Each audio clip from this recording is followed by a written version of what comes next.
Um, Yo, what's going on? 712 Family 712 on the clock, presented by DJ T.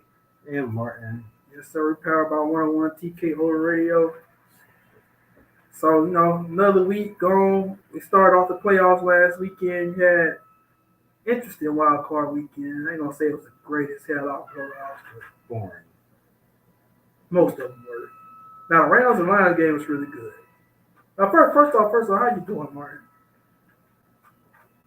Come back to me in 5 minutes. Sorry to be like that. But, no. See. Okay, we're gonna move on. No. You do a shot. I'm throwing shots. No, it's okay. Y'all want to throw shots? It's okay. It doesn't matter. It's okay. See, y'all can't. I don't know. You might go look at the live stream. So if you want to go look at the live stream, you want to leave in the comments of a beauty contest. We will read the results next week. We will read the results next week. Okay. There you go. Since you're gonna call people names, I ain't gonna call you a name. You sick right now. I ain't gonna call you a name. Nah, I'm good. Actually, no. We can start off. See, I wasn't going to do this. I wasn't going to do this. Now we can start off the wild card weekend by throwing shots at the most disappointing teams of last week. Nah, Would you like to start? We're not gonna talk about it too long. No, you want to throw shots? I'm gonna lose my temper. Yeah. I finally calmed down like 43 minutes ago about it, and it's Wednesday now. It happened Sunday.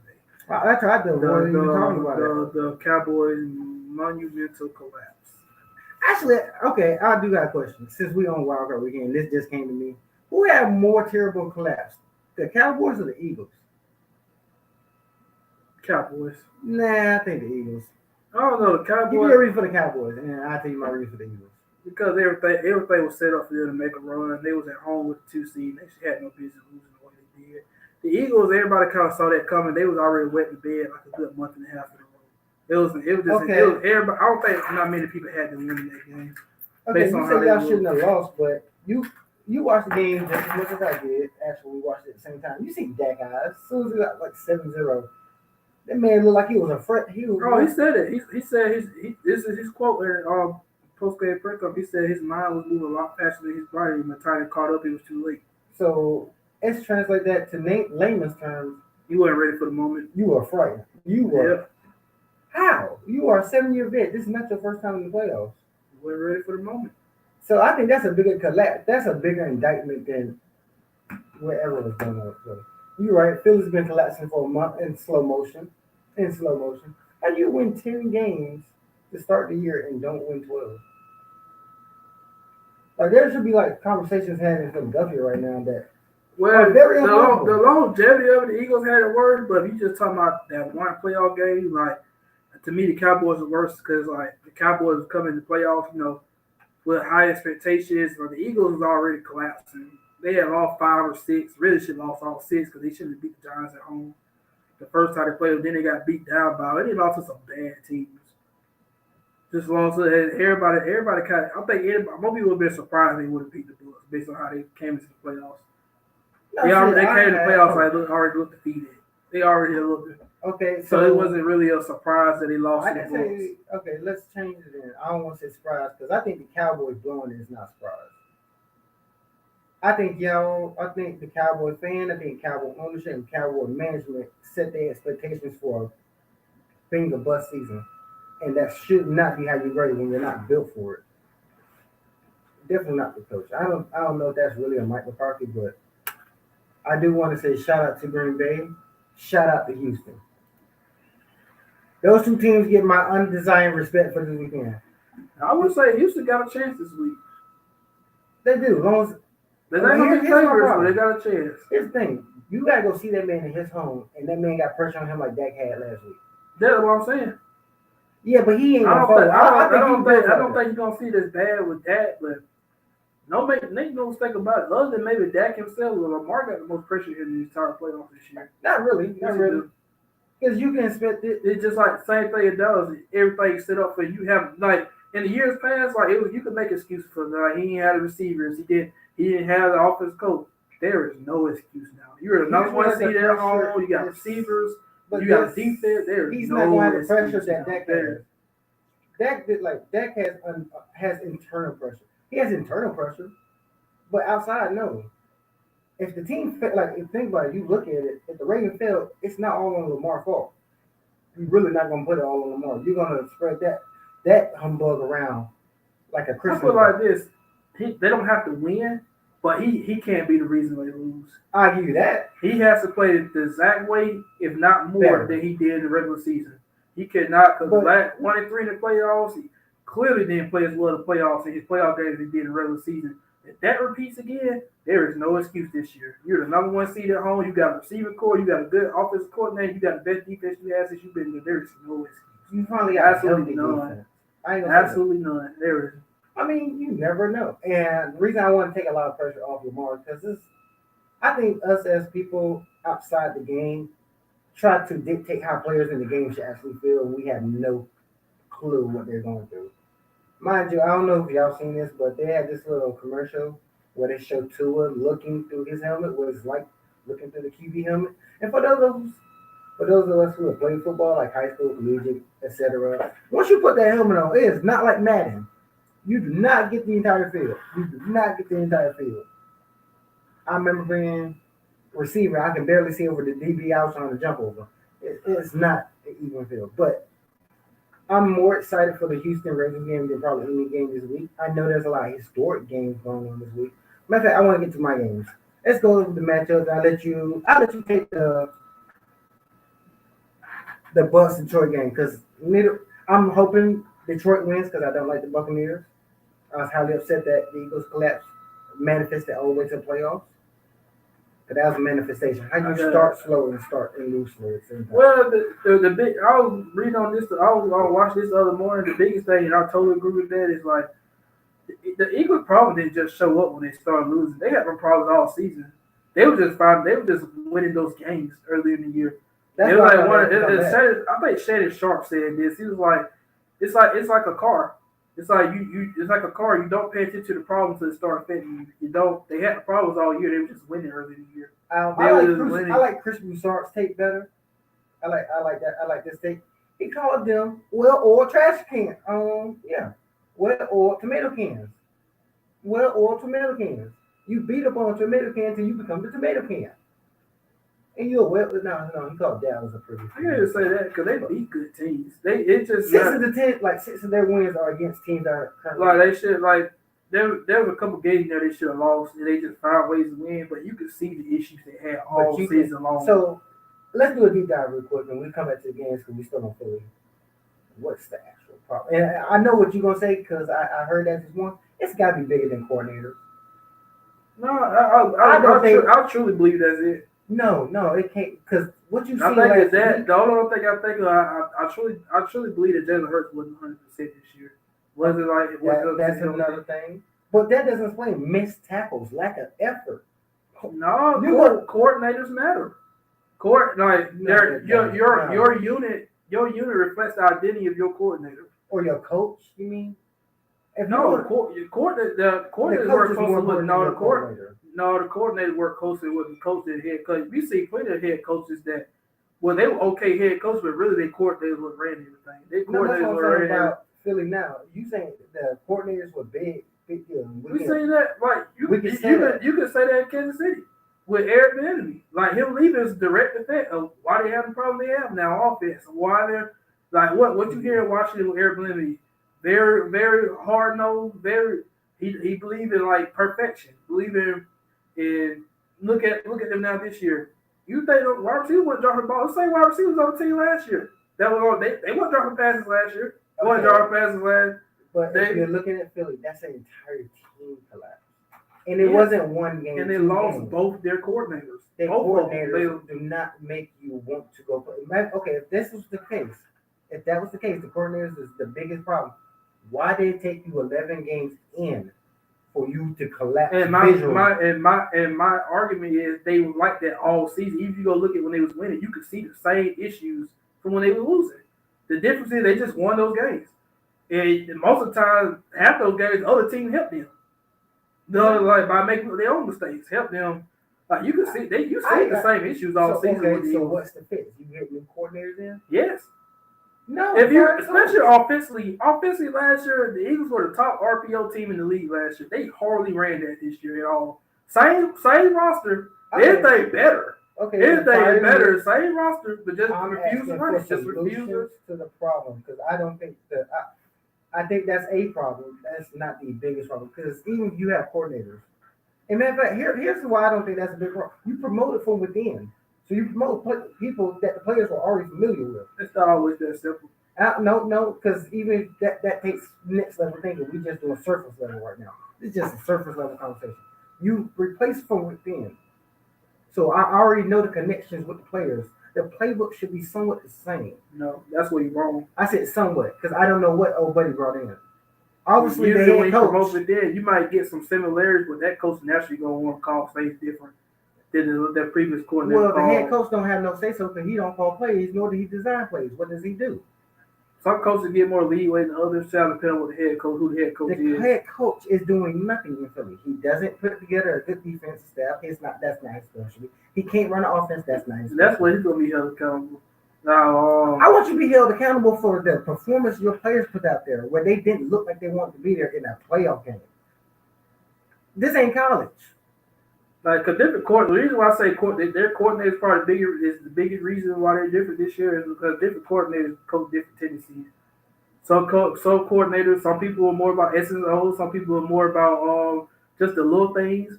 There's different coaching styles. Their coordinator this year coached a lot different. Because their coordinator this year probably not as big on tackling. Didn't run as much tackling in practice as the last coordinator did. There was something different there. Because literally their roster is the same, if not better than last year. Their roster is the I want to same. throw out a hypothetical, and no, I don't have no source on this, and no, I'm not Eagles fan, so I'm not going to go deep diving for this.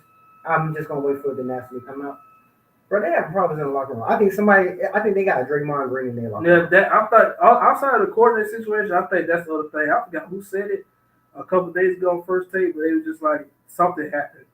Something happened. They not It's tight lipped. Yeah, tight lipped. Nobody said what but happened. you can see it like something happened in that locker room. Here's another reason I don't believe the coordinators are just a problem. You have too many 10-year vets in that locker room. 10-year solid vets. I ain't talking about like travel men like through the NFL. 10 Philadelphia Eagles vets in that locker room for you to be playing like that. Fletcher Cox, Jason the Kelsey kid, Lane Johnson. Mind you, all these players have spent their entire career in Philly. You know nothing but Philly. You bleed green. And you let that be the last, you let the season end like that? I don't care what kind of coach, bro. Andy Reid could have been your coach. Tom Coughlin could have been your coach. Yeah, defense is a little bit hard to explain, but I know what it was on offense. You want to know? Here's another reason why it's hard to defend. Defense is more about it's less about its nose and more about effort. Yeah. You get to the ball, you should tackle it. Yeah. Even if you allow 20-yard pass, just the missed tackles, like they have the talent. They had the talent. The only position where there was kind of weakness was linebacker. Was kind of weakness, and that's because they got injured. And they're young. They have players in the secondary. I can't explain why the secondary plays so bad. Because they're fugazi. I'm not gonna lie. You look at their secondary. None of them actually. They got the players that want to hit on the second string, and they got a lot of ball jumpers and finesse players starting. But we're gonna come back to this. We gotta take a break. We're sponsored again by 101 TK Radio. This is Martin. It's a DJ TYG. And we'll be back. Yeah.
Yo, welcome back to another segment of 712 on the Clock Sports Radio Show, powered by 101 TKO Radio. It's your boy DJ T And Martin. and we're gonna go right into this conversation. We were just talking about some commercial Brady Rich bothering me.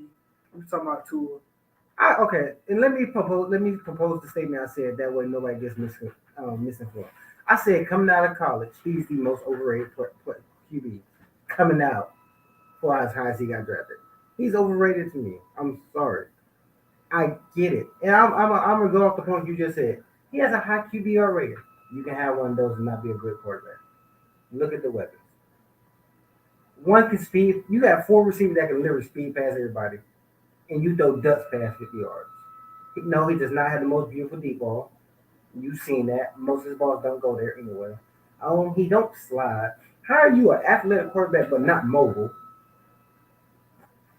Yes, I'm going there. I'm not saying he's not overrated, but I say he's still. He's I would not say the special. jury's still not, and that's my point. 90% of quarterbacks in the league aren't special, or not. Okay, To expect him to be Patrick Mahomes, Josh Allen, are we not Joe keeping him in the Burrow? conversations with them? No, Yes, you we don't. are. Nobody has put Tua in the same tool in realm as them. No one. Yes, they are. When they compare them to like, it's two. I've never heard one analyst say Tua's in the same sentence as Patrick Mahomes, We ain't talking about Josh great. Allen, Joe Burrow. Yeah, Like they they're say he's not special. there. No, to To say me, he's right there in that realm with like, he's a little bit below Herbert and like right there with Trevor Lawrence. Those two have some special. One has immaculate Now, arm talent. Trevor Lawrence has digressed like the last 2 years for me. I Now, think you that's want to talk about somebody that's slick over. I ain't gonna say he's overrated because he definitely has the talent. But And that's a the talent, situation where it takes. But it's like a while. that honestly, Trevor Lawrence is more bad for the media too. It's like, bro, there's no reason why you should play the bad as you played this year. There is no. I spent most of the year injured and not taking a break. That was that's his line. Think about it. I think since week 7 or something, the man's had a bad foot, and he just kept playing. The one time he did try to not play, they got to look bad. I'm gonna give him that. I ain't He saying got injury, but even like but last year, him coming into the league ever since like Trevor Lawrence come to the league, he was considered gifted, special. yeah, And he showed flashes of being Yeah. gifted. So Tua doesn't show me no flashes of being gifted or special. I agree see with him that. being in perfect circumstances.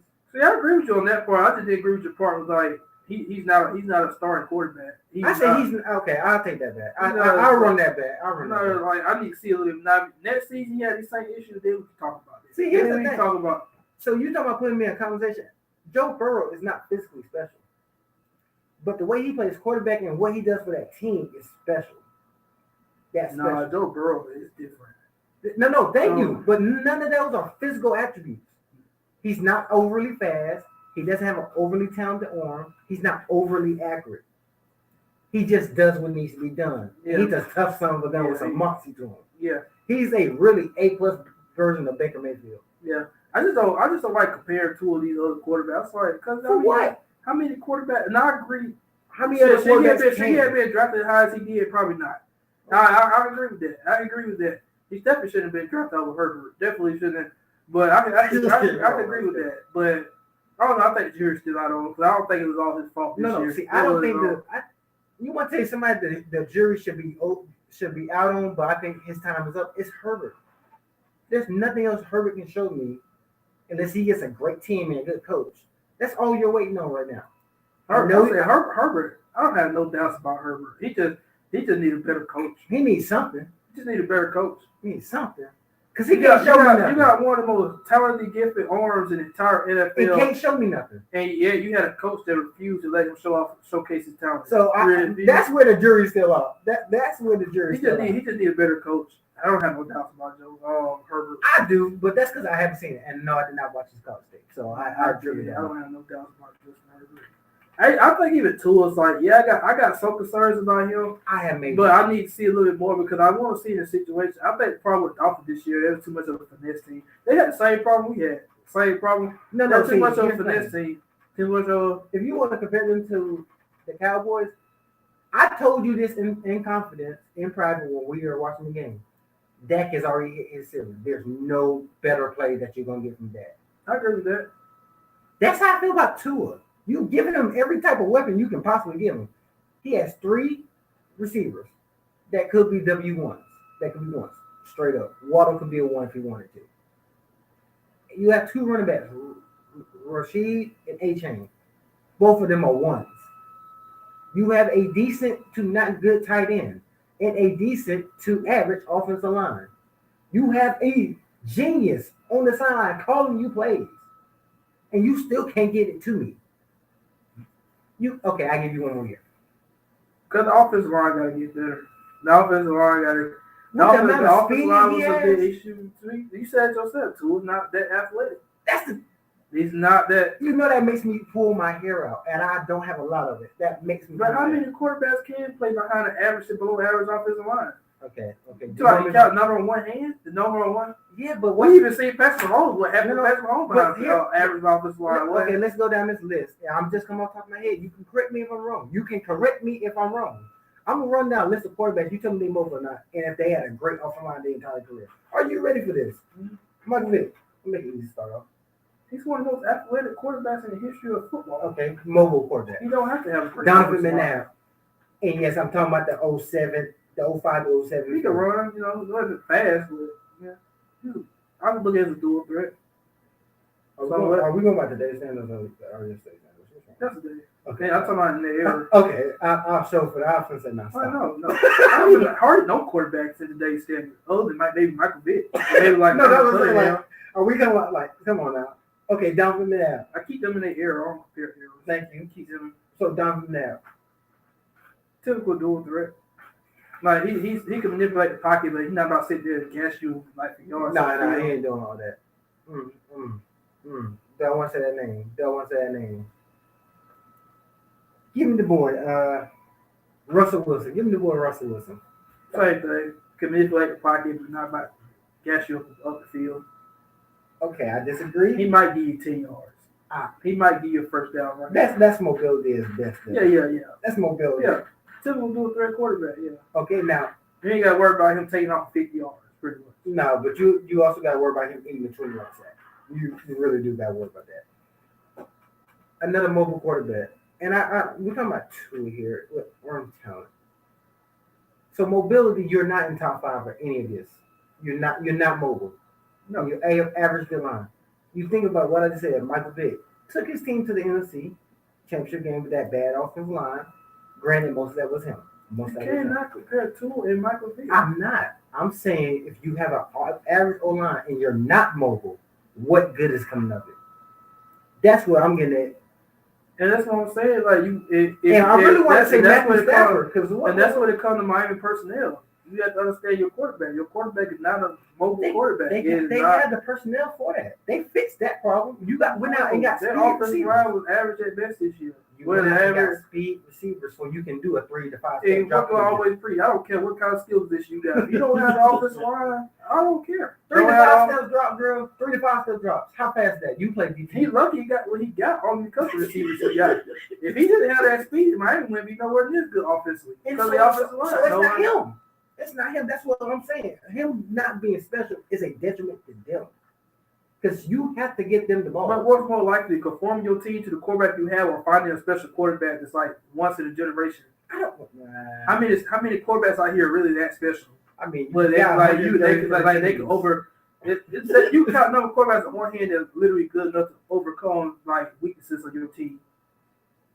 Either like Josh Allen, Patrick Mahomes, somewhat. Patrick Mahomes. I'm about to say I don't want to put like Joe Burrow. Like really, just like them 3. No, what's up, Tay Show? Yeah, we just discussing like right now we're just kind of discussing what we talking about. We went on a rant. We did. We talking about Tua, how good a quarterback he is. Because he's not really a good quarterback. Okay, I told like we talking about the playoffs. Tua is not special, and he proved that to me during this wild card. You are not special. I don't think nobody ever said he was. Was he not in like conversation? You talking about 3 to 5 quarterback total lead or special total. And he's not one of them. I know he's not. But nobody arguing that. See, I think some people. But my argument is just because he's not special, I mean you ain't worthy of starting. Out of 32 teams, a good 27, 28 teams don't have a special quarterback. They just have good to average. Do I want to say that and be controversial? Kansas City has a great quarterback. Buffalo has a great quarterback. Even then, he turned the ball over. He's good for 2 turnovers. That's a good quarterback. He's good for 2 turnovers. The Ravens got a great quarterback. The Ravens have a great, and the Bengals have a great quarterback. That's really it. No. That's really. The Rams have a great quarterback. Yeah, Matthew. Yeah, Matthew Stafford. I give it to him. If you stay healthy, if you stay. The Broncos have a good quarterback. A good, not great. I'm appropriated. I'm giving appropriate status because I'm gonna use elite. You got these 46 quarterbacks are like elite, great, and everybody else is just good, average, below average. I'm gonna give you a scenario and then we're gonna move on. Cool? Everybody cool with that? Mm-hmm. Put Kirk Cousins on the Miami Dolphins and tell me what happens. I'll wait. Not much more because offensive line. No, that is a. If anything, Kirk less mobile than Tua is. Yes, but Kirk's also smarter and has a more accurate arm than me. And he can put it there. I've seen him put it there. No, I can agree with that. He's not gonna take. But I just want to see Tua with a better offensive line. And they got to get more physical because one thing NFL has proven the last few years is going back to this. Finesse will never overtake like physical teams. But never overtake. Miami's a finesse beat team. They're not a physical team. When they play physical teams, they get bullied, just like Cowboys do.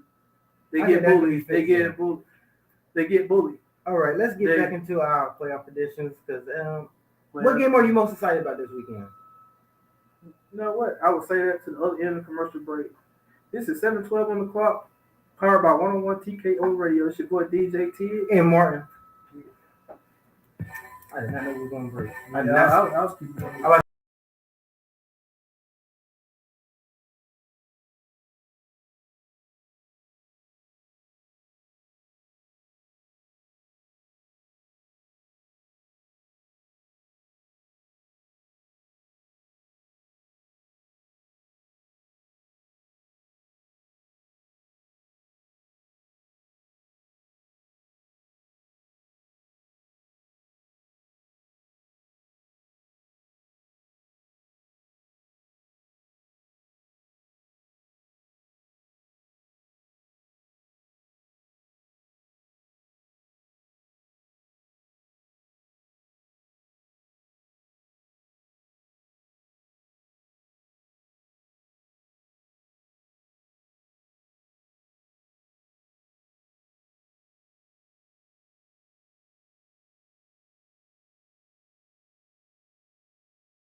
Yo, it's your boy DJ T. We here with another segment, one-on-one TKO Radio, 712 on the clock sports radio show. We got a boy here, Martin. Martin, what's the next topic we talking about? Okay, I'll give you a choice. We can talk about coaches' vacancies in the NFL, or we can talk about college football. Here's tails. Let's do the vacancies in the NFL out of the way. So we got how many spots left? We got what? We got seven. We got seven. One got filled. Gerard Mayo's the new Patriots head coach. Let's deep dive into that. How do we feel about Bill being gone? What do we see as the future of the Patriots with Mayo as head coach? First of all, what do you want to see now that the Belichick reign is over? I tell you, I have one interest when it comes to their operation, and that's what are you going to do in the draft? For the first time ever, you will not be going to get BYU players. Like, you will not be looking for straight gems. He's gonna have to hit on some home runs out the gate. Well, it interested me who they gonna hire GM. That is true, because he's been a GM for the longest time too. They don't have GM right now. So is OJ taking that on as well? Like, Nah, he don't have enough GM experience to get that. I mean, he does have players. Belichick had way more experience, like with player personnel when they gave him the title than Mayo does. I mean, so they just gonna let Mayo focus on coaching. They'll hire a GM. Do we know who's on his staff yet or no?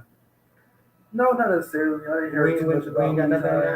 I imagine he'll probably keep a lot of people that was already on staff. I wouldn't. That's a total. But I don't know. I don't know as far as who's gonna fill out his staff yet.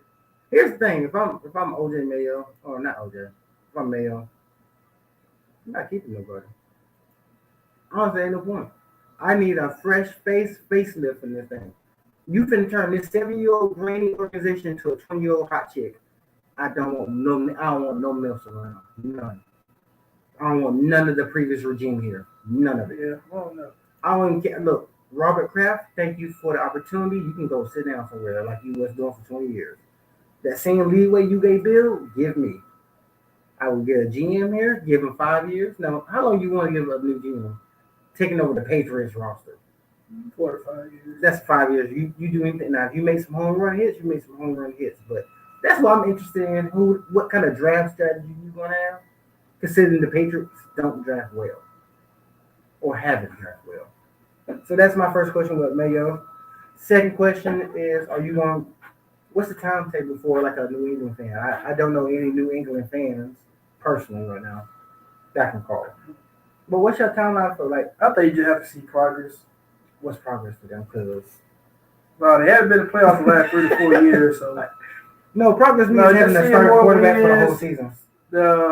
It's a lot of different factors that go into like coaching and whether they keep their jobs or not. It could be how much you win. It could be like stats, the vibes of the other organizations is going in the right direction. Like this is a lot of factors. So for progress for me, for the New England Patriots having one starting quarterback. I think progress next year would at least be 500.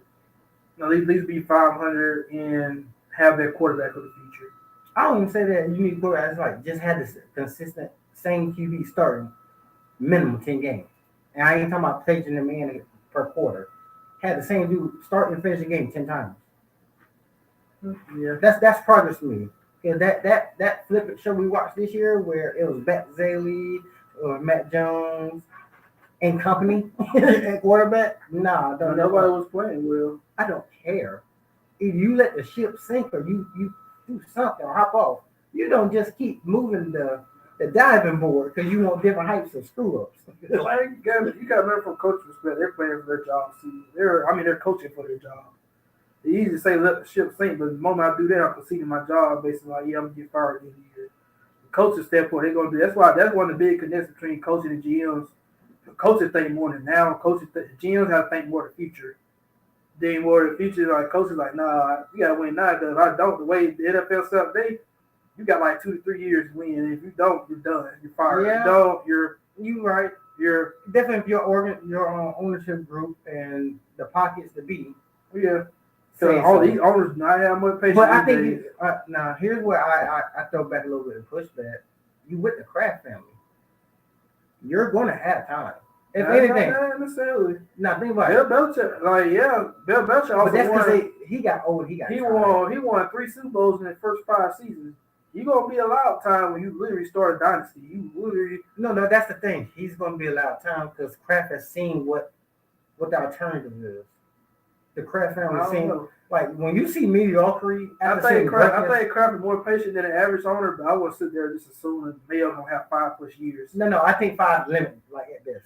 But you won't be on the hot seat after 1 year. Yeah. You ain't finna get the Unless Carolina. something drastic happened, like you just have such a terrible year. You never. We call it the year to right. That's Yeah. what I'm gonna start calling it, year right, where you just absolutely lose your job because you can't do nothing. Yeah, okay, like the whole Like team, Carolina just couldn't do nothing. everything. Bro, they're selling game tickets at $4 because you can't fill the stands out. Yeah. And this is the proud franchise. So speaking of which, let's move down to Carolina. Who do you want to be the next head coach of the Panthers? Anybody on that short list? Anybody got a short list? Mind you, that's a division of foes. I haven't really thought about like who should coach where. Carolina definitely haven't thought about it too much. What are you? You probably gonna see you need an offensive coach. Yeah, you gonna see, because of the young quarterback team tend to go for that young offensive line. I also need you to put in what backbone. The name I had thrown out there is the Lions offensive coordinator Ben Johnson. That's like the name that Carolina looking at.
because then Randall Cobb, he's older. Fire. He's older. Like they didn't have the receivers. They did. I think the Jets will get their second best receiver was their punt returner, Gibson.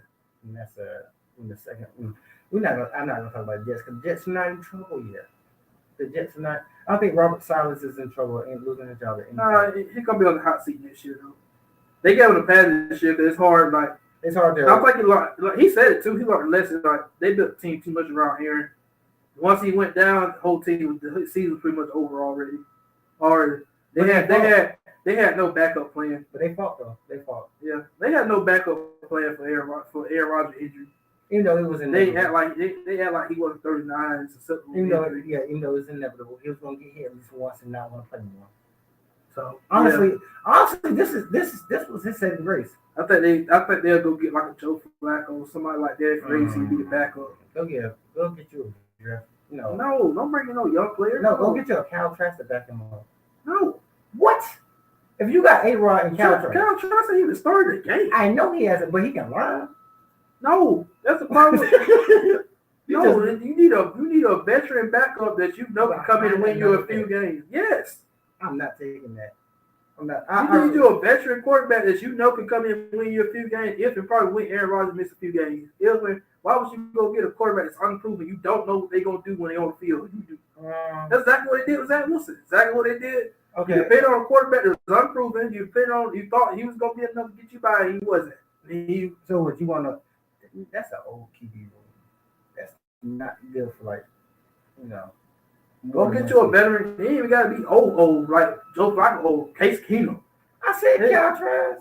No, he's not starting. He don't have experience on the field.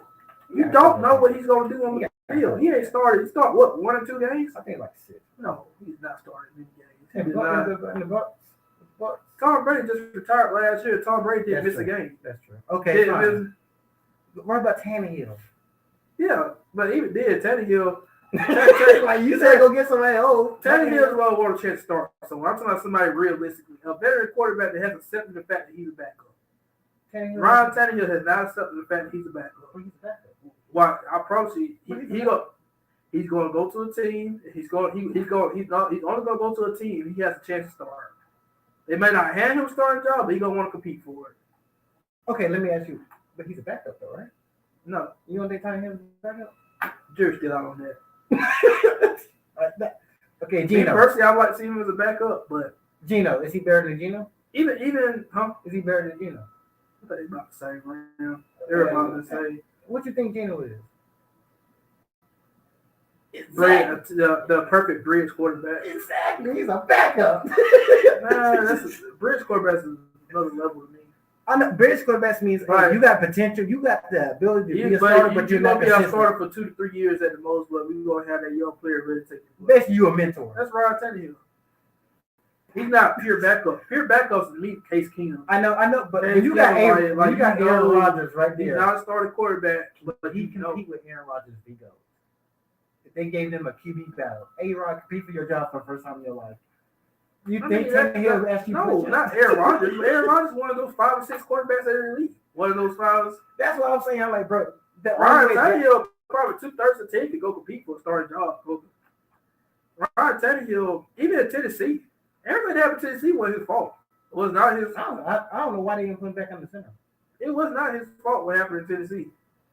But we gonna. He just got injured. They were losing a lot of games. It was just like a business decision, like. Bro, we losing a lot of games. Let's see what we got in Will Levis. And Cunningham. Let's see what we got because we already know what we get out of you. We need to see the young quarterbacks because they're our future. They're our future. It was a business decision. It wasn't because he played terrible. It wasn't that the team was playing terrible. Not necessarily him. Okay, who's next? We talked about the Jets to say. Panthers, we don't know who can save them. What about Washington? Bill Belichick will be there. There's there's a name. He already interviewed with Atlanta. Bill Belichick and Joe Harbaugh both interviewed with Atlanta. Mm-hmm. We get to Atlanta soon. I think Bill Belichick most likely go to Atlanta than anything else. For me, although I know a lot of Falcons fans would not like that. I don't see why Falcons fans better be grateful they get anybody. Honestly. You wasted the last three drives. You got maybe three picks out the last three drives. Three that were actually worth something. And yes, they who's London kid, the Bijan kid. I don't want to say they got a defensive player. I forgot who. I want to say they got. Did they ever get a defensive player besides Terrell? I don't think so. I don't know if they got. They did hit on free agency this year though. That was good. Jesse Bates was a very good pickup. But once again, you gotta get this quarterback right. Riddler, Heidi, I said it when they drafted him. I was like, bro, he's so overrated. Reach. I watched him at Cincinnati. Like, he was okay at Cincinnati. No, he wasn't, bro. You couldn't be a beat down, uninspired Georgia team. Like he was so overrated. So over. I was like, It was a reach. He's not a starting NFL quarterback. He's a reach. And then he sat for a couple seasons or so. Yep. And you still didn't get no better. That was a reach at best. I ain't gonna call it bust. That's a reach. You doing too much. Now back to my closure, because we talk about Falcons. Yes, my headache starts hurting. It does. It really does make my head hurt. Because they got, bro, I'm not a Falcon fan, folks, but I do support them if they're okay. One, because I live in the state, and they have my favorite colors. So I would like to see them do reasonably well. Reasonably. And I would like to see you go out and get a quarterback that's worth a contract or two. You know, I ain't gonna say the other word I want to say, but can you give me a quarterback that's worth giving a contract to? Like, seriously? That's a good position because they could get.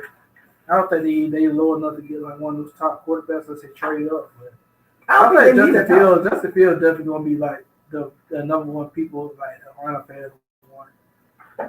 Like Justin Fields would fit perfectly in Atlanta. If we got Justin Fields, you can bring Philly. You can bring that Philly's OC down here. He could be the head coach because you have the exact same thing: a skilled running back, skilled QB, both running, and a decent offensive line that actually works well in run block. You say Philly OC? Oh, the OC, the old OC. He already got head coach job. Yeah, but it's not Atlanta. Who doesn't want to coach Atlanta? He ain't leaving his organization after 1 year. Where he coach? Where he coach? He coached in Arizona. Oh yes, most definitely. I'll trade that summer heat for this blissful heat any day of the week. Any day of the week. And you would you not heard that? Georgia Heat versus Arizona Heat. It's a different breed down here. They sweat air. On that note, we'll talk about another side of commercial break. This is 712 on the Cross Sports Radio Show, powered by 101 TKO. Bye. Yes, Mr.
Yo. We got another segment of 712 on the clock sports show powered by 101 TKO Radio. It's your boy DJ TYG Martin. Yeah, we're going to go ahead and finish up these previews of the division round weekend before we move on to college football. We got a little special segment coming on later on the show that's non-sports. Just, spice it up a little bit for the fans out there. Yeah, so, we got Tampa Bay and Detroit. Sunday afternoon, NBC and Ford Field in Detroit. Go Lions. Congratulations, Detroit, for winning your first playoff game in 30 years. Now, you want to talk about some loyal fans? Detroit, I don't have no doubt about Detroit Lions fans. You have went through the most throughout the last 30 years. Hey, now, they're not elite in that regard. The Cleveland Brown fans are just as bad as them. No, they're not the only team. They're definitely up there. For the longest, I said Detroit was the second worst organization in the NFL. The only one I said that was worse was Cincinnati Bengals, and you already know why. And now both of those statements are outdated and untrue. No, they're both outdated and untrue. But you already know I was going to say Cincinnati. I don't care. That's one thing I will argue. I was like, for those of you who don't know, he has a grudge against Marvin Lewis killing him on his job for being absolutely average for, what was it, 17 years. 17 years of mediocrity. Averageness. You will never, ever, in my lifetime again, see a coach hold their job on for 17 years without winning a single playoff game. Ever again. Ever again. Huh? That was on the slight tip of. We already won a playoff game last year. You're 1-3. I don't care. Better than 0-9. Better than 0-9. No, it's not. If all the playoff games, I would give him pass for one. And that was the one when they played the Steelers. That Carson Palmer blew out his damn knee the first play of the game. He blew out his. So that's the only one I give him pass on. That is the only one. That is the one that y'all got.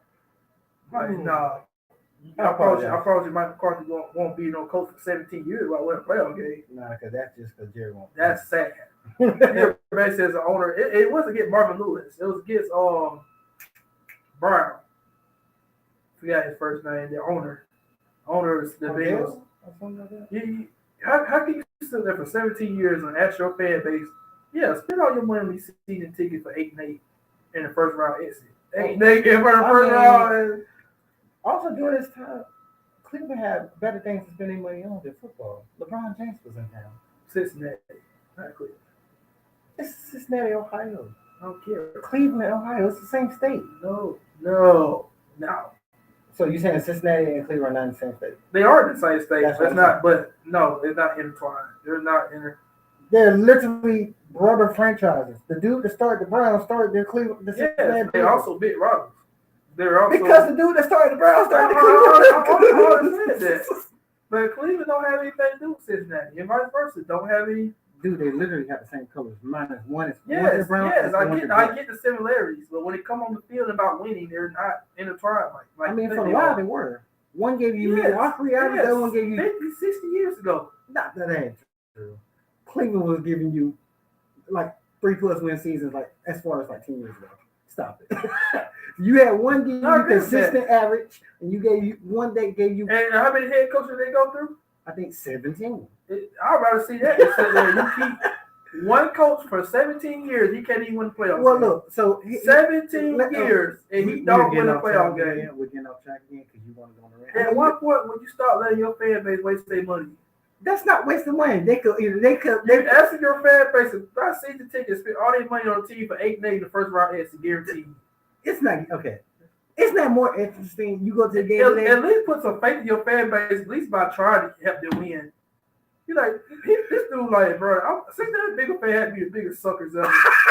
Suckers ever. Yo, like, I'll spend a video on the owner that keep the same man for 17 years. He can't even win a playoff game. 0-9 in the playoffs. 0-9 in the.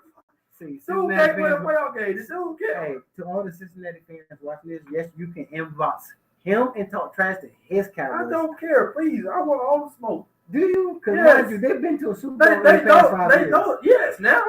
Couldn't imagine how much sooner that would have happened, and they would have kept Marvin Lewis. Sorry, for 17 years, well, win a playoff game. You can say sorry. Say this. Well, you think we ever see a coach for 17 years without winning a playoff game again? Yes, yes, I do. I can give you one. It's in the same division. Mike Tomlin.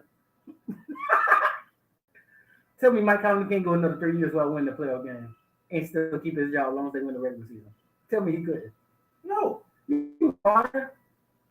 They're not gonna get rid. They're having a hard time trying to fire this man now, and the entire country wants him available. The entire country wants him available. They are begging Pittsburgh, please fire him.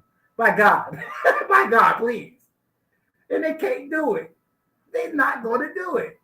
So you want to sit there and ask them, you going to get another coach last 17 seasons without winning a playoff game? Yes. It's called the Pittsburgh Steelers. Thank you. That is a anomaly. They've only changed coaches twice in the last 50 years. That is a anomaly. That's like the one exception. No, you asked for it. I gave it to you. But how many franchises operate like that? Well, they only have 3 coaches in the last 50 years. 3. New England. Cleveland. No. And Pittsburgh. No, I'm sorry, not Pittsburgh. New England. No, Pittsburgh. Before Bill Belichick, New England went through a whole host of coaches. Yeah, but Belichick's been there for 20 years. Yeah, that's one. Not 50. 20 and 50 are 2 different things. That's a 30-year gap I can count. Well, you say a coach on I'm just talking about giving you a years. I'm talking about in the lifespan of a coach. The average coach in Pittsburgh gets 15 years to coach. Isn't that beautiful, man? You got 5 but years what other less. franchise does that? I think more franchises should do that. Y'all so result based. They even did. All 3 coaches have won multiple. Not gonna say Won a multiple. Super Bowl. All 3 coaches have went to and won a Super Bowl and went to multiple Super Bowls.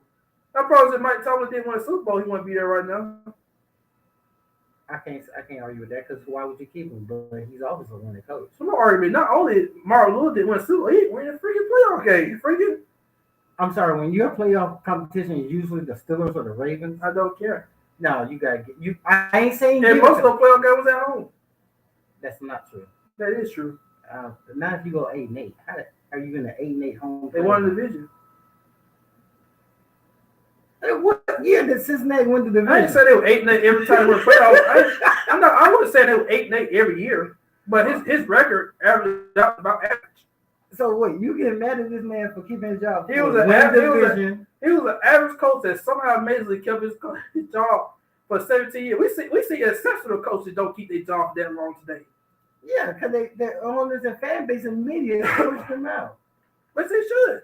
No, that's The NFL's about winning. There's no consolation prize. That's not consolation. That's called continuity. The fact he was able to be average for so long without winning the playoff game and continue to falter in the playoffs.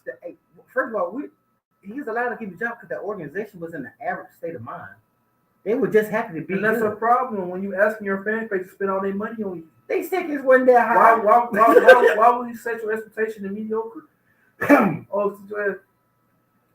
not everybody wins. As a fan, I'm looking at it as a fan. This ain't just about being any organization. If I'm looking at a true fan, and I see my organization keep the same coach for that long without winning a playoff game, you're basically telling me you okay with being average. Yes. You come in for a football and that's game, a problem. And we didn't guarantee you a playoff game.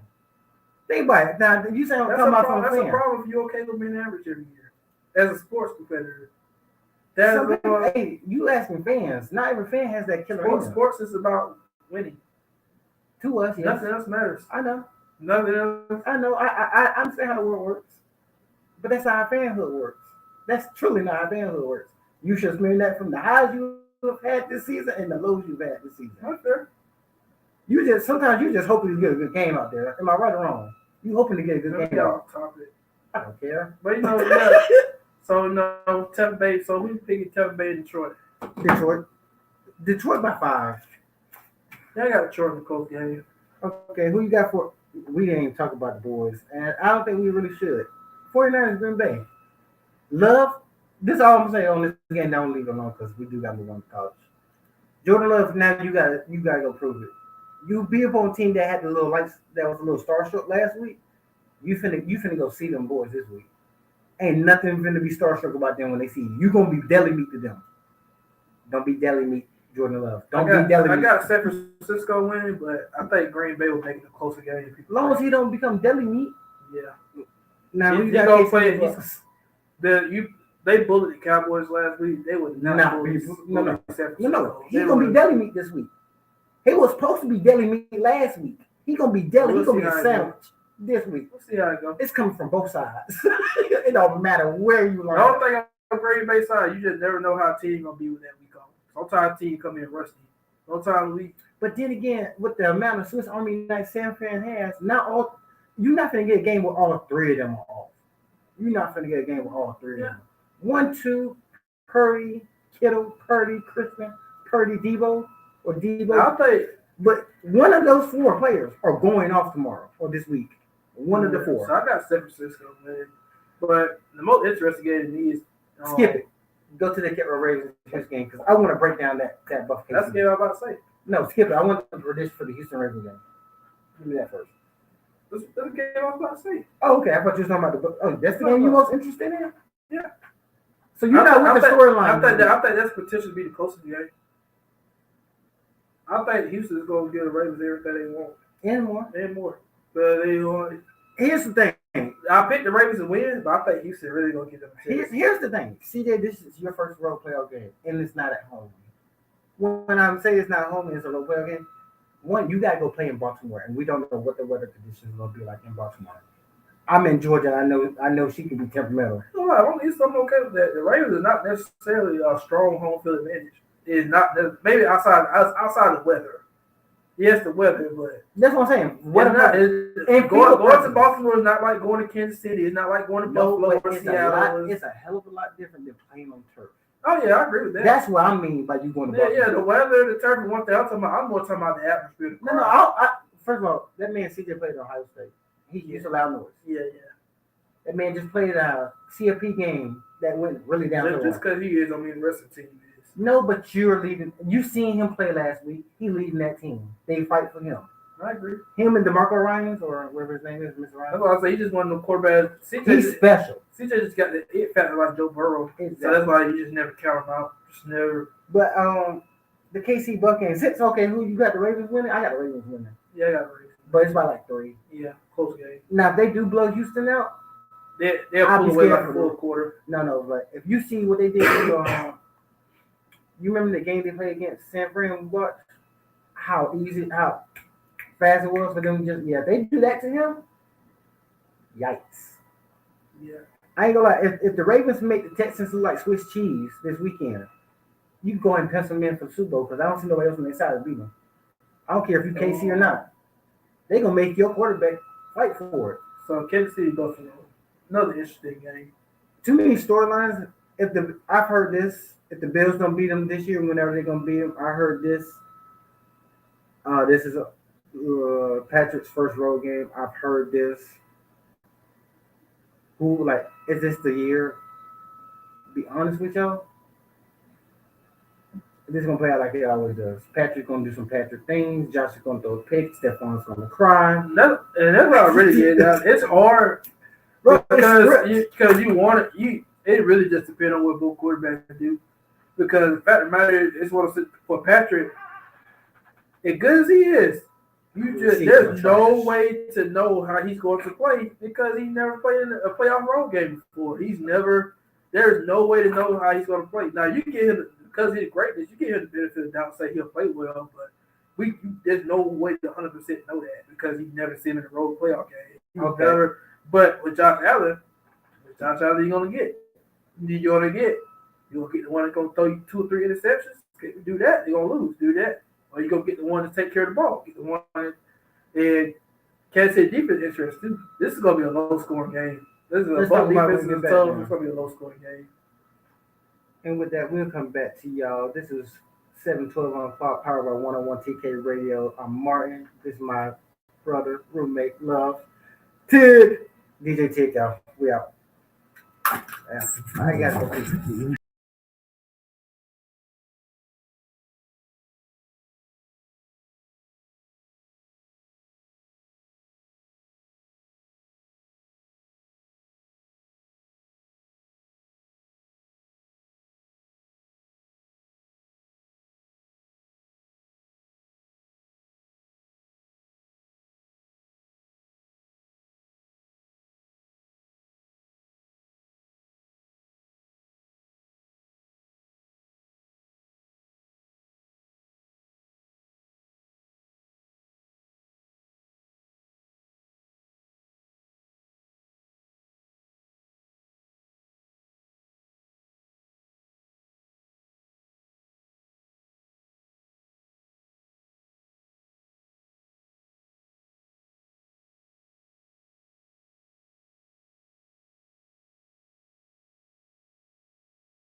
Yo.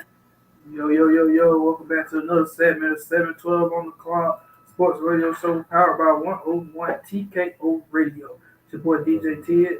And Martin. Oh, yeah. We're going into college football. World still shook for the Nick Saban retirement. You got your boy DeBoer. Replace him. Man, you can't never replace the GOAT. No. That's not no one. That's a cheers. Congratulations. Somebody is breathing easily today. That man had his foot on college football neck for 2 decades now. Oh, it's finally over. Somewhere. We watched greatness though. It was No. I never got a chance to see Michael Jordan. I was born in '96. By the time his greatness was done, '99, 2000, I was too young to understand. What I witnessed with Nick Saban and the dominance of Alabama football, what has been most of my life,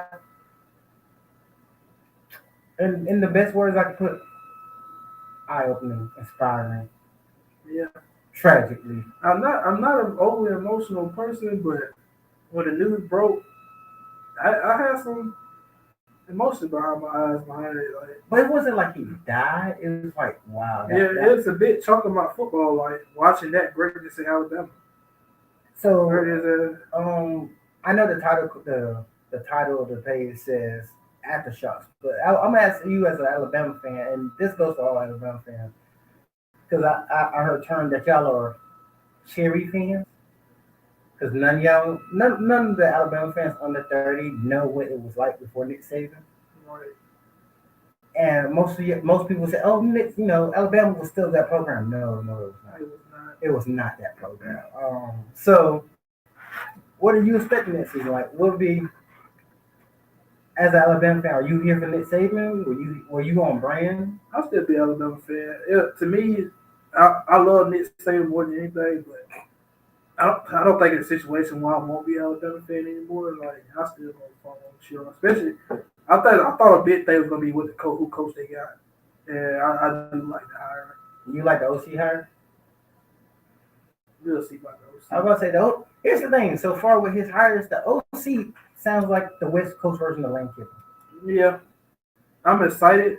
Defensively, I also have my concerns. Yeah, I'm excited about the offense. Isn't the OC same one, right? Oh, From Washington, right? Yeah, so he's bringing that nice high spread offense down here. He is. Now, I could see potentially more, high profile, 4 to 5 stars, receivers coming to, because if they're, if they could bring that same type of offense, but it will take on the actual offensive line. If they don't have no offensive line, I'm about to say they can get any Alabama. Well, under Nick Saban, you can get any recruit you absolutely want. Whatever way he wanted to formulate that team, he could have built that team. That's really the most interesting thing. How much of it? I don't think it's gonna take a huge hit, but it will decline a little bit recruiting just naturally, because most people can't get to play with Nick Saban. Y'all taking a hit now. I think Alabama had enough prestige where we're gonna take a hit initially because like unproven coach in a new environment, but it's gonna take him winning for a year or two for him like, okay, he got some credibility here. Okay, I wanna push back on that, and this is the media and me. This is the national media and me talking. This is not me talking. National media and me.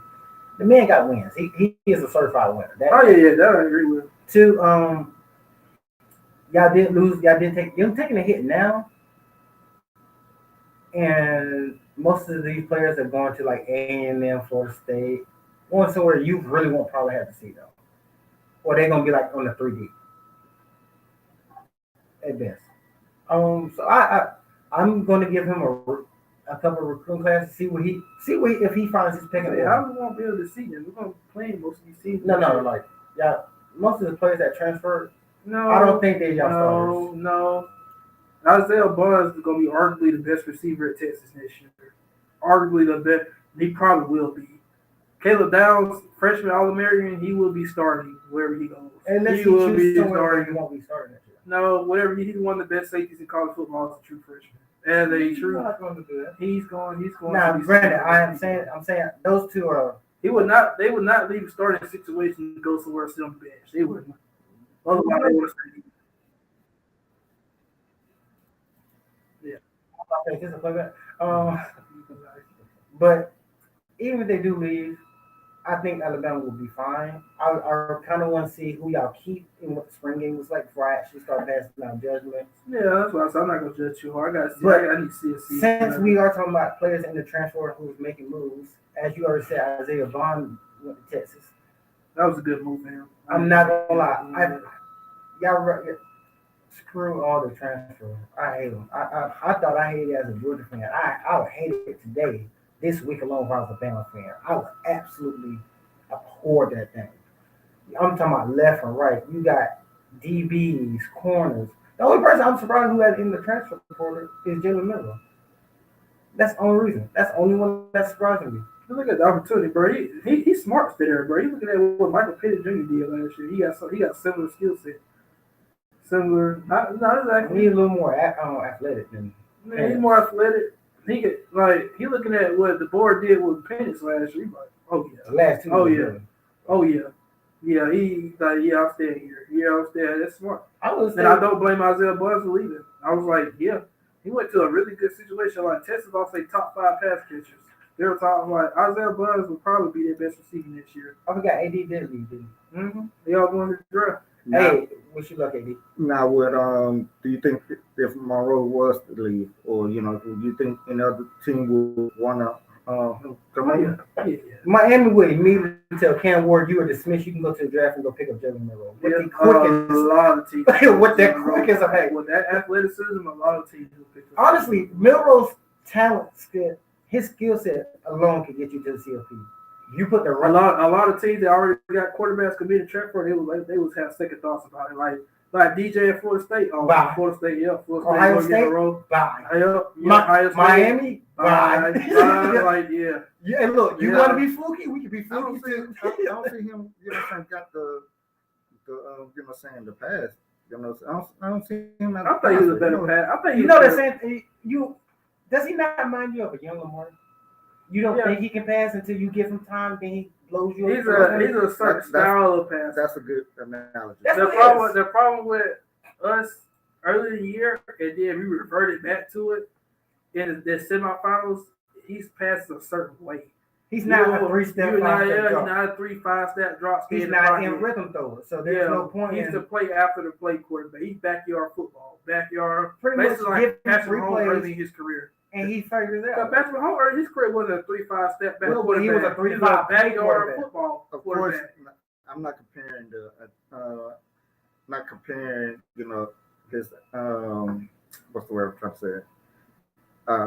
But he reminded me of Tebow. No, that's disrespectful to both of them. Tebow was a physical bruiser that was gifted enough to be blessed enough to have the charisma enough to play a quarterback position.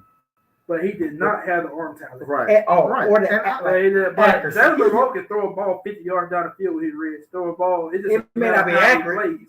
Right. As long as you have the arm talent, the rest could be taught, could be coached when he get in the league. But here's the thing with him. Tebow didn't have the arm talent. Like a 15-yard pass looked like a flutter with Tebow. It was like it was struggling to let the conditions be bad. Yeah, he wasn't throwing it. Go watch Tebow's tape when he throwing the ball more than 15 yards down the field. It looked like he's struggling to throw it. It looked like I guess I can admit that I didn't watch a lot of Alabama games, right? But some of the ones I said, especially in the early, during early in the season, I was like, why did that was off his court? That was Tommy Rees. That was Tommy Rees' fault, but trying to make him a pocket passer. And then trying to make him. But you also got to realize why he did that. Their O-line wasn't great this year. Y'all have great pieces, but y'all which give you even more reason to run the ball. They use the skill set. But they wasn't.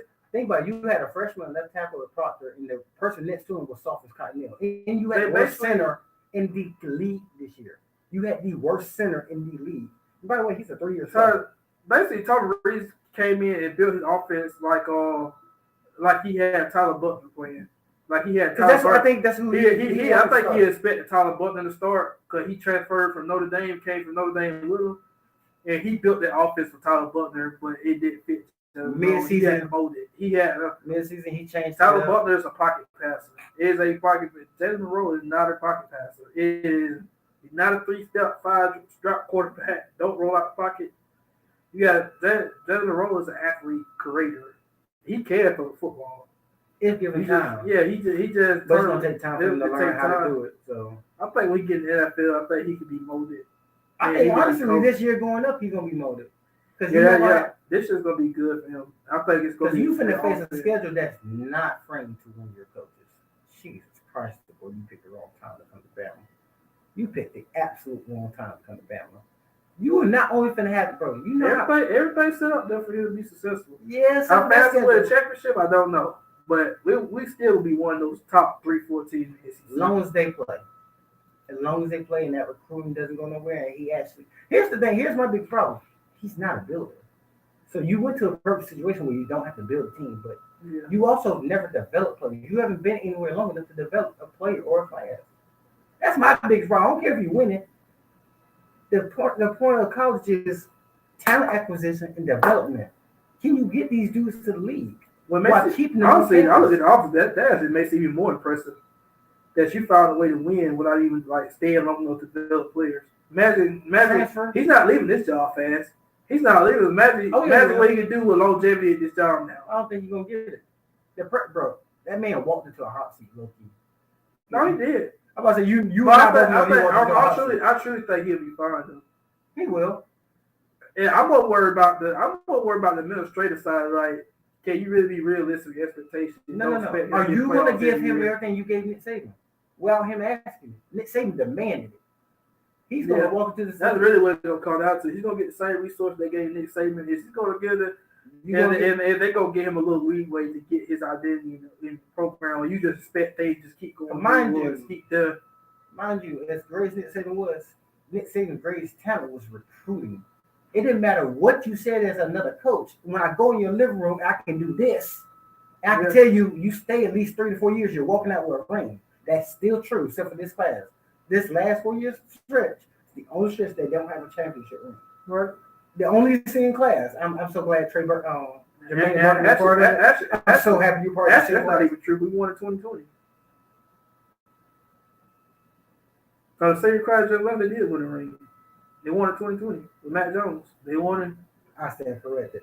But hey, Jermaine Burton, you didn't get a ring with this class, so I'm very excited about that. And yes, I truly don't like him. He knows why. All Jordan fans know why they don't like Jermaine Burton. Yeah, and just when you not get another ring. Sorry, light skin. Oh, he gets my blood roll. Let's talk about Jim Harbaugh. We're going to end the show with Jim Harbaugh. What are we doing with Jim Harbaugh? What are we doing? Are you going to the league? I think he's going to NFL. It's a matter of where. Bro, did you see the reception Michigan gave him? They brought the entire campus to the little basketball stand, and they're like, look, I don't care what it takes. We are trying to get this man a new contract. We want you, Jim. We want you, Jim. Started a whole chant with the student base. Imagine being on the swim team or academic team. Like, bro, my coach don't get no kind of praise, and we just brought time in here. I don't think the contract problem. I think Jim Harbaugh knows what's coming. The NCAA about to come down hard on him about it. So this is the best time in the league. Yeah, but if he did stay, you got a couple of coaching opportunities out in the NFL that's like good fix for him, and I think this is the perfect time in the league. And he's talked about it before. He wants that Super Bowl ring. That's the only thing he don't have. That's the only. Like he lost against all his brothers in the Super Bowl. He don't have that Super Bowl. But all the Harbaughs have. He knows it's a new challenge for him. He knows he can be successful in the NFL. He already has. Yeah. Okay. So if he leaves, you realize? Like I don't know if people realize this, but if your head coach leaves, then the team has 30 days to transfer. You're open. Your players are open to the transfer portal for 30 more days. So if this keeps happening, there won't be a transfer window. The transfer portal window is closed. You're not supposed to be able to transfer. I actually like that. If a coach leaves, you should have an opportunity to evaluate your options as well. Because different coaches about coming there that you didn't sign up for. I understand that. Like, but it's poaching season. I like it. And I think I've always said it about transfer portal. I personally don't mind it, but anybody that disagrees with it, I'm fine with what's opinion about it, except coaches. I don't want to hear coaches complain about it. But coaches have to suffer the most because of the transfer portal. Yeah, but you also see coaches leave overnight too. Yeah, but those are negotiating buyouts. Those are I contracts. don't care. No. So here's the thing. You can say you can have a problem with the transporter. You cannot have a problem with it. Definitely coaches. I would say, spend more time with my you. opinion, the only negative thing about transfer portal, it does hurt high school recruiting. It does It's hurt. not just that. You go look at the transport now. Go look at how many kids in there are uncommitted and still in the portal. They can't go back to class. They spots been filled. You didn't land a new home. You just Is up it in the perfect? middle. No, but I understand the premises of it. I understand the premise. You should students should be allowed to sign in the college and get stuck there no matter what the situation is. No. Here's the thing. If you commit to playing the athletics. Now this is what I don't. I think it has to go overboard. I don't agree with playing transfer more than once. I'll give you one time. I give you one time and I give you grad transfer. I will give you twice if it's like some kind of injury situation or something like that. Red shirt year, you mean? Yeah. So red shirt. Not even that. Like you literally have like an injury. Yeah, that's medical red shirt. Medical red shirt. That's all. Not just red shirt. Medical red shirt. But yeah, if you didn't play 4 or 5 games due to medical reasons, medical red shirt. I think that's the official term. I give you one, but I just know I hear a lot of coaches complain about. I don't want to hear from coaches. No, because think about this. Coaches will literally lose a bowl game and the next day be off of playing in a different year. We'll be off like overnight. They got contracts and they got buyouts that have to be paid. So they had to at least fulfill the contract deeds. Players just transferring after 1 year on campus because you didn't start, you got to take that out, bro. Like if you sign a commitment or a letter of intent, it should be a 27-month deal. And we got, but this and I'm talking about that's and that like you got players who are this other side of coaches lie. They will say anything to get you to commit to their team, especially if you're talented. They'll tell you all they want. Oh yeah, you're gonna get a chance to start. You're gonna get a chance to do this, and then as soon as you get there, you think coaches tell these players the truth all the time? No, they don't. No, but they'll tell them whatever they want to hear just to get them in there. But I also believe that's it ain't no thing to the job. That's the thing. So you get on campus, and he said you have the opportunity to compete for the number one job. Do you think they're always serious when they say that? I think some coaches are. Some, no. And when I say some coaches, if you got enough depth and you like, I'll actually argue more not serious it is because one thing you know this in football, there's always like favoritism in football. There is always favorite coaches. Think about when you got players that can leave after 1 year. George Pickens example. You want to keep them on the roster while their talent's being used otherwise against you. Yeah, I'm gonna tell you exactly what I need to tell you. But that's also player versus. You hear this a lot, and this is why you see so many players following coaches. I came here because I got a relationship with that coach. Coach didn't lie to me. Yeah, coach, and the coach leaves. Coach left. You want a fixed player not leaving? Tell the coach to fulfill their contract, stop leaving. And tell the coach stop firing them. They don't get fired. They go leave for better opportunities. Why can't the player do the same thing? Because they had to sign a contract. You don't. You're getting that honestly that makes my argument even more. No. You get paid millions of dollars. What do the players get paid? Millions of dollars. Not for the school. Not for the school. You're getting paid for NIL by somebody. Yes, NIL. And only the top players get NIL deals. That's not every player gets NIL deals. Okay, not every coach is making millions of dollars. That being said, we're going on our last commercial break. It's 7:12 on the Cross Sports Radio Show. Powered by 101 TKO Radio. Oh, you got lucky. I'm finna get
Shoot. Yo. We in the last few minutes of 7:12 on the clock. Powered by 101 TKO Radio. This your boy DJ T. And Martin, oh yeah. We still going in on this We transfer. were really going. No, because I'm finna give it to him. So we're gonna pick up right where we left off. I know, look, fans, use your imagination to think what's said off camera or off mic. We're picking up right.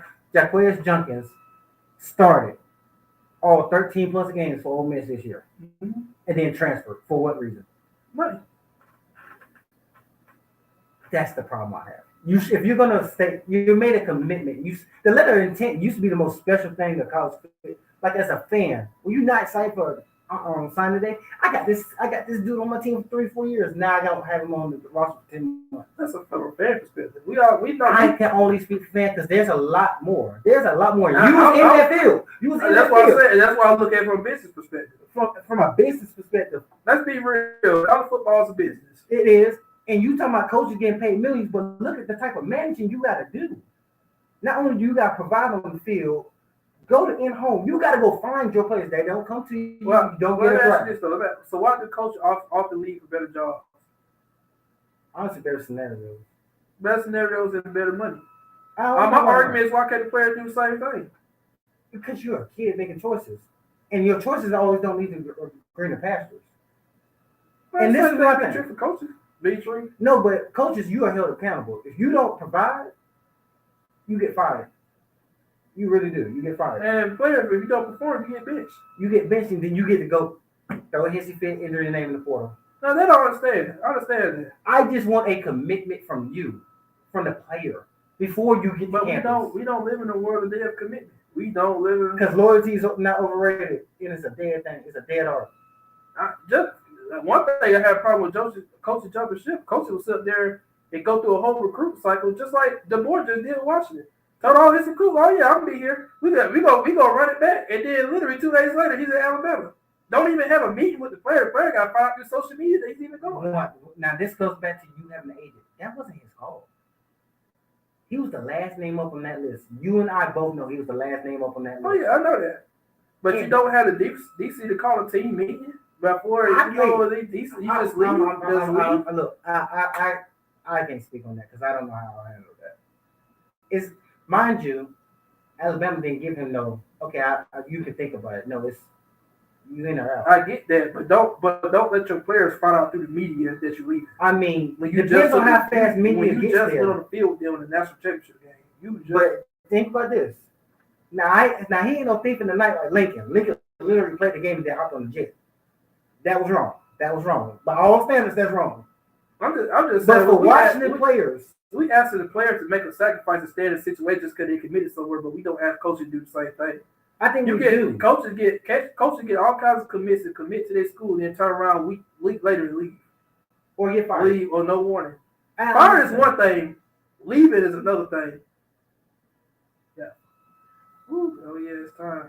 It's time. You lucky you ran out of time for the day. I mean, you lucky we ran out of time. I can keep going. I'm getting hot. Yeah, it was a good conversation. I'm getting hot. I put 30 more down. What's good? I really enjoyed this episode, man. Until next time, 101 TKO fans. This your boy DJ Ted and Martin. Peace out. No.